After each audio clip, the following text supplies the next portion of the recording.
हाँ तो भाई अब हम जो है चलेंगे हमारे वेब कॉजियम ग्रुप के वेब की तरफ, जो कि जैसे मैंने बताया था कि वो एक को लिए हुए हैं। तो हम उसकी कॉन्जुगेशन बीच बीच में वर्ड के हिसाब से देखते जाएंगे कि कौन सा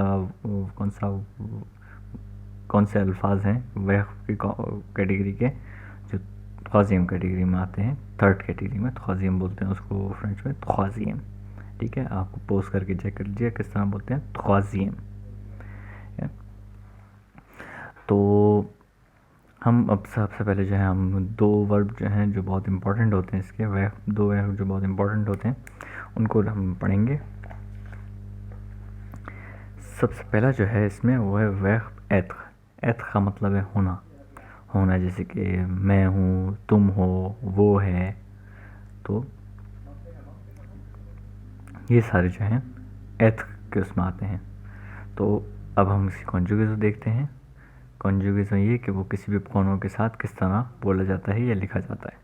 ठीक है, तो अब एत्र हो गया je suis, tu es, il elle est, nous sommes, vous êtes, il और elle sont।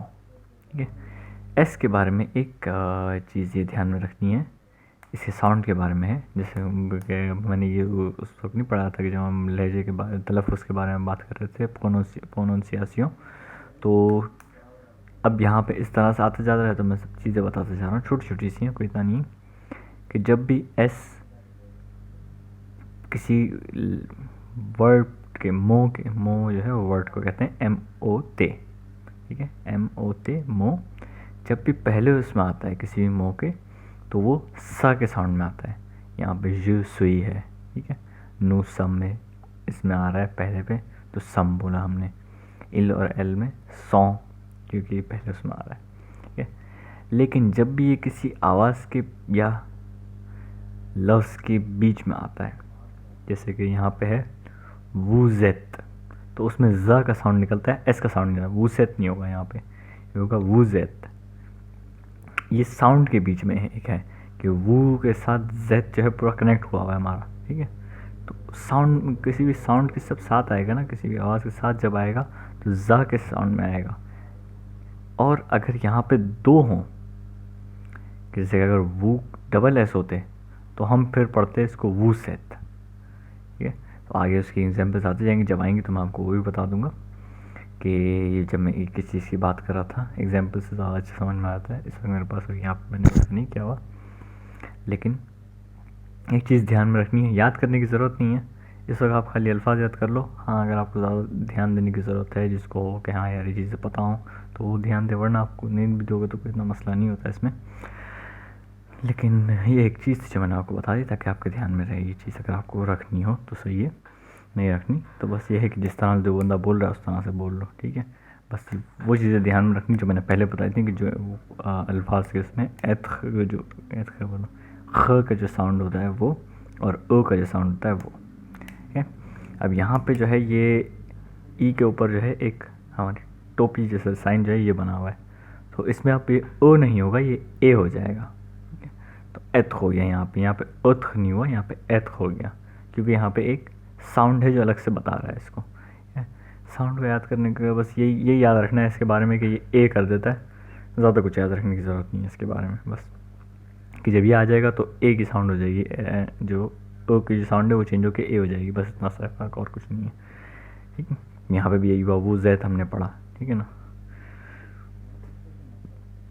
और अब हम चलते हैं हमारे अगले क्या कहते हैं वैफ की तरफ, जो कि है अवाक।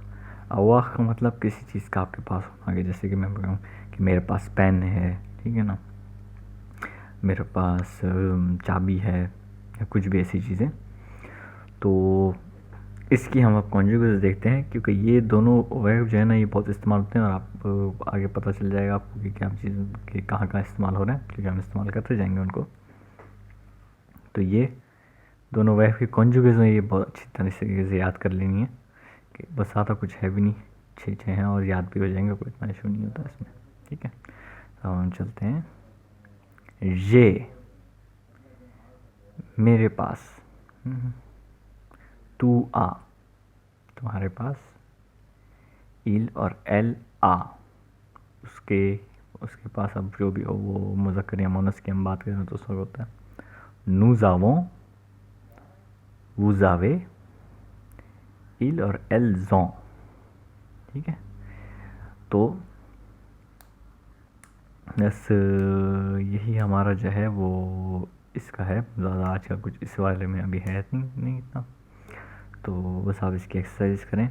और एक और चीज़ जो मैं कह रहा हूँ कि आप जो है वोकेबलरी पे जो है वो ध्यान दें ज़्यादा, कि वोकेबलरी में मतलब ध्यान देने से मुराद ये नहीं कि आप वोकेबलरी भरते जाएँ और आपको कुछ याद ही नहीं रह रहा, ऐसा नहीं है ना। जैसे कि मैं चैलेंजेस देता हूँ कोई भी, तो आप उस चैलेंजेस से याद करें और एक्सरसाइज करें, लेकिन उसमें से जैसे कि 10 अल्फाज हैं, उसमें 15 अल्फाज हैं भले उस कैटेगरी में, आप उसमें से एक को ऐसा याद कर लो कि आपको अब पूरी ज़िंदगी कोई भी पूछेगा ना कि क्या चीज़ है, तो आप उस चीज़ को आपको पता हो जाए, ठीक है ना। वो एक कोई भी एक लफ्ज़ पकड़ लो, ठीक है ना।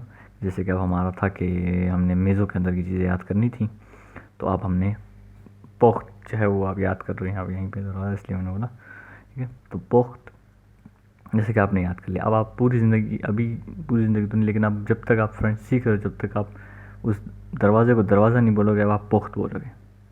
इसी तरह से आपको याद रहेगा, ठीक है ना। एक दिन का एक लफ्ज़ बस, ठीक है ना। अब इसके एक दिन एक लफ्ज़ इस्तेमाल करते जाओ, पोख्त पोख्त पोख्त पोख्त करते जाओ, अगले दिन वो इस्तेमाल कर जाओ, लेकिन अब अगले दिन आपको एक और लफ्ज़ आप इस्तेमाल कर लो उसमें से, ठीक है। अब ऐसा नहीं है कि आप ये इससे होगा क्या कि आज आप एक कर रहे हो, ठीक है ना, आप एक हफ्ते तक एक याद करते जाओगे, ठीक है। आहिस्ता आहिस्ता होगा, आपकी स्पीड बढ़ती जाएगी, आपको याद होती जाएंगी चीज़ें। आप अब एक दिन में एक नहीं करोगे, आप एक दिन में 2 करोगे, ठीक है ना। कि जो पहले के याद हैं वो तो याद हैं, अब अगले अब आप 2 याद करोगे, ठीक है ना। आहिस्ता आहिस्ता आपको और याद होने शुरू हो जाएंगी, तो आप बोलोगे अब मैं 2 नहीं, अब मैं 3 याद कर सकता हूँ, ठीक है ना।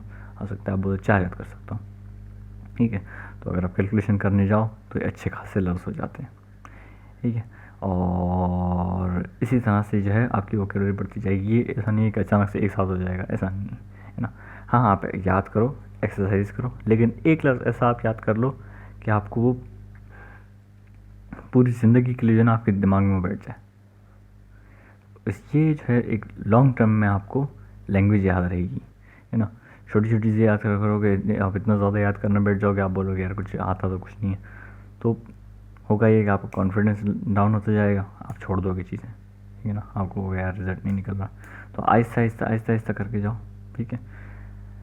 आपको याद हो जाएंगी चीज़ें, आपका कॉन्फिडेंस लेवल बढ़ता जाएगा, आपको लगे हाँ मेरे को चीज़ें याद हो रही। हाँ, छोटी छोटी चीज़ें, फ़र्क नहीं पड़ता, आपको लैंग्वेज नहीं आ जाएगी ऐसा नहीं है, लेकिन छोटी छोटी चीज़ें आपको याद होती जाएंगी, इसी तरह से हो जाएगा।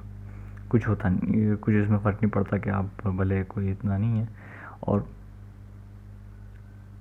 1 महीने में आपकी आदत इतनी हो जाएगी कि आप जो है ना खुद से याद करना शुरू हो जाओगे, है ना। कि अगर आप खुद देखने जाओ तो अगर आप याद कर रहे हो तो आप ज़ाहिर सी बात आपको भी इतना तो पता ही होगा कि आपको याद रहेगा ना, कि आपकी आदत बन जाएगी इतने में, तो ना कोई भी काम करने जाते तो पहले दिन तो हम सारी चीज़ें नहीं कर लेते। कोई गेम भी हम शुरू करते हैं तो पहले दिन ही हम 100 लेवल पे शुरू नहीं करते, उसको हम पहले लेवल पे शुरू करते हैं, इसके बाद 100 लेवल पे आते हैं, तो फिर उस वक्त तक हमारी इतनी कैपेबिलिटीज़ हो गई होती हैं कि हम उस 100 लेवल पे भी खेल सकते हैं। तो इस तरह से आप लेवल छोटे छोटे लेवल लेके चलो, बड़े लेवल पे आओगे, बड़ी चीज़ आती जाएंगी, ठीक है ना, और ज़्यादा फिर, लेकिन आप उसको हैंडल कर सकोगे। तो यही चीज़ें हैं, ठीक है ना। आप बोलोगे कि एक दिन में आप एक कर देते, अब आप एक दिन में 10 आप ऐसे याद कर लेते हो कि आपको पूरी ज़िंदगी क्या याद रहेगा। मैं नहीं कह रहा हूँ कि सिर्फ 10, तो आप वो तो देख के तो कर रहे हो, वो एक अलग चीज़ है, लेकिन आप एक ऐसा याद करो जो आपको पूरी ज़िंदगी का याद रहेगा, है ना। एक होता है आप एक ही दिन में 10 याद कर रहे होगे जो आपको पूरी ज़िंदगी के लिए याद रहेंगे, तो उसको आप मेरा ख्याल नहीं तो आप एक दिन के 50 या 60 तो पढ़ ही रहे होगे, या 100, इतना भी हो सकता है। तो आहिस्ता आहिस्ता होता है सारी चीज़ें, तो इसी तरह से आप करते जाएँ, हल्का हल्का हल्का हल्का हल्का हल्का, और इसी तरह से आपका हो जाएगा, ठीक है। अब मैं आपसे अगली वीडियो में मुलाकात करूँगा, जब तक आप एक्सरसाइज करें और बस वर्ब से ध्यान, लेटर्स पे ध्यान दें। लेटर्स और बहुत चीज़ें मिक्स हो जाती हैं मेरे से। वर्ड्स पे ध्यान दें, मोह, ठीक है। चलें, अल्लाह हाफ़िज़। चीज़ मैं आपको बताना भूल गया जो कि थी कि हमारा चैलेंज क्या है आज का। तो आज का हमारा चैलेंज ये है कि आप जो है प्रोफेशंस, हम उर्दू में इनको क्या कहते हैं, पेशा, ठीक है, पेशे। तो किस तरह के पेशे हैं कि हम किस तरह कह लें कि ऑफिस में क्लर्क की जॉब करता है तो क्लर्क है, या फिर हमारे यहाँ नॉर्मली जो है ज़्यादातर वो बातिमों का काम करते हैं तो उसको हम उर्दू में तो मेरा ख्याल है कि हम मिस्त्री कहते हैं, क्या कहते हैं याद नहीं, जो रंग का काम करते हैं। और इसके अलावा इलेक्ट्रिशियन होते हैं। तो इन सब के तो आप में इसमें दिए हुए हैं सारी चीज़ें वोकेबलरी के सेक्शन में, तो आप वहाँ जाके चेक करें इसको, और आपको जो इसमें से प्रोफेशन हो वो आप याद करें। और अगर आपका प्रोफेशन है और उसमें लिखा हुआ नहीं है तो आप फिर मुझे जो है वो कमेंट्स में बताएं, तो फिर मैं उसको भी ऐड कर दूँ उसके अंदर, ठीक है। ओके, अल्लाह हाफ़िज़।